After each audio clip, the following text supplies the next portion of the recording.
yung ninakaw niya. Hindi ko kayo magnakaw!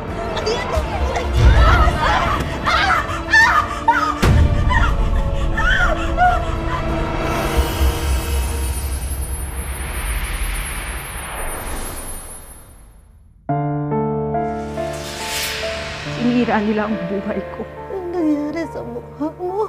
Napakawalang hiya ng pamilyang yun. Bilis-bilisan nyo naman. Kaya malulugi tong ating negosyo eh. Tuwing makikita ko tong mukhang to, sasagi rin sa isip ko lahat ng mga ginawa nila sa akin noon. Saan mo nilagay yung mga alas ko, ha? Saan mo nilagay? Dahil sa kanila, nawala sa akin ang lahat. Buti nga sa'yo! Ay, ano nangyayari?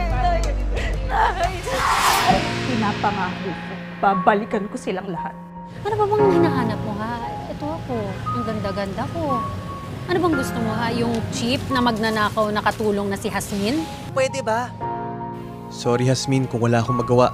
Anong mananagot yung Hasmin na yan? Ako, hindi ako papayag na mapunta sa isang magnanakaw ang anak ko. Hindi pwede. Wala namang masamang makiramay kahit sa hindi ka kilala. I know this is very unusual. Ang lahat ng mga naiwan niya, lahat ng kayamanan at ari-arian ay mapupunta sa taong pumunta. Ikaw lang naman ang bukod tangi na pumunta at dumalaw sa kanya. Biro ho ba to? Gamitin mo sa tama ang lahat ng naiwan ni Mrs. Regalo. Simula na ng paghihiganti ko. Pagbabayaran ni na Rosenda at Sandy ang pagsira nila sa buhay ko. Hoy, magnanakaw! Lumabas ka dyan!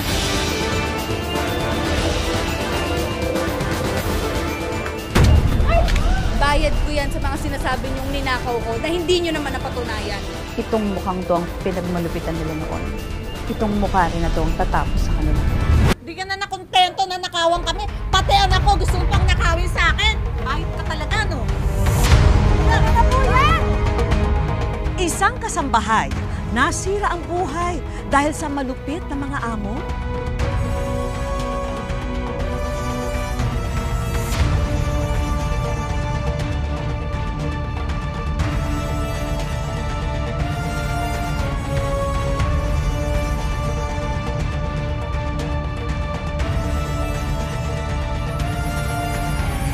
Abangan sa Wish Ko Lang ngayong Sabado, 4 p.m.